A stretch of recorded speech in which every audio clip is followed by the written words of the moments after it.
دوستو اس ویڈیو میں آپ کو 3 ایسی ہارٹ فارمنگ کہانیاں سناؤں گا جو کافی مشہور ہوئی تھیں۔ یہ پہلی ویڈیو امریکہ سے ہے۔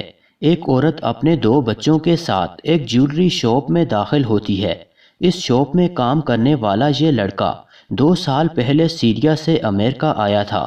سیریا میں جنگ کی وجہ سے اس کی فیملی کو امریکہ آنا پڑا۔ دوستو یہ عورت یہاں اپنی ایک انگوٹھی بیچنے کے لیے آتی ہے۔ یہ لڑکا اس انگوٹھی کو چیک کرتا ہے۔ اس کی قیمت اتنی زیادہ نہیں ہوتی۔ یہ عورت سے پوچھتا ہے، تم اس انگوٹھی کو کیوں بیچنا چاہتی ہو؟ یہ عورت بتاتی ہے کہ یہ انگوٹھی اسے اس کی ماں نے گفٹ کی تھی۔ یہ اسے کبھی نہ بیچتی، لیکن اس کو پیسوں کی بہت ضرورت ہے۔ اس کے گھر میں کھانے کو بھی کچھ نہیں ہے اور اس کی سیلری اسے اگلے مہینے ملے گی۔ دوستو یہ لڑکا اس کو پیسے دے دیتا ہے اور پھر کچھ ایسا کرتا ہے کہ یہ عورت رونا شروع ہو جاتی ہے۔ یہ لڑکا اسے اس کی انگوٹھی بھی واپس کر دیتا ہے اور کہتا ہے کہ یہ تمہاری ماں کی نشانی ہے، اسے اپنے پاس رکھو۔ یہ عورت رو کر اپنی بیٹی کو گلے لگا لیتی ہے۔ دوستو یہی نہیں بلکہ یہ لڑکا اسے اپنا نمبر بھی لکھ کر دیتا ہے کہ اگر میں تمہارے کسی بھی کام آ سکوں تو مجھے ضرور بتانا۔ ایک ایسا لڑکا جو خود بہت مشکلات سے گزرا تھا شاید اس عورت کا دکھ سمجھ سکتا تھا۔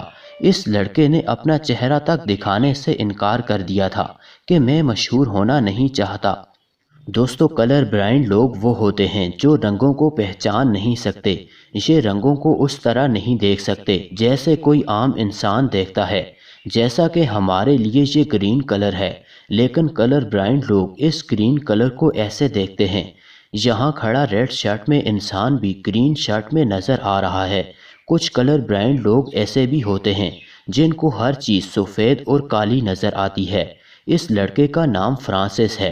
یہ بھی کلر بلائنڈ ہے۔ اس کو اس کے یونیورسٹی کے دوستوں نے ایک جگہ بلایا۔ یہ اس کو ایک سرپرائز گفٹ دینا چاہتے تھے۔ دوستو یہ ایک اینک تھی، ایک ایسی اینک جس کو لگا کر کلر بلائنڈ لوگ دنیا میں موجود رنگوں کو دیکھ سکتے ہیں۔ یہ اینک کافی مہنگی ہوتی ہے۔ اس کے دوستوں نے پیسے اکٹھے کر کے اپنے دوست کے لیے یہ اینک خریدی تھی۔ انہوں نے رنگ برنگے غبارے بھی پکڑے ہوئے تھے تاکہ یہ اینک لگا کر رنگوں کو دیکھ سکے۔ دوستو اس لڑکے نے جب یہ اینک پہنی تو اس کے آنسو نکل آئے۔ یہ پہلی دفعہ مختلف رنگوں کو دیکھ رہا تھا۔ ہمیں اللہ تعالیٰ کی اس نعمت کا بھی شکر ادا کرنا چاہیے کہ ہم مختلف رنگوں کو دیکھ سکتے ہیں۔ فرانسس رونا شروع ہو گیا۔ اس نے ایسے رنگ پہلے کبھی نہیں دیکھے تھے۔ یہ ایک پیلا پتا پکڑ کر پوری یونیورسٹی میں گھومتا رہا۔ دوستو یہ آخری کہانی ایک آدمی اور اس کے ایک بیٹے کی ہے۔ 21 اگست 2013 کو سیریا میں ایک بومنگ کے دوران درجنوں لوگ اس دنیا سے چلے گئے تھے۔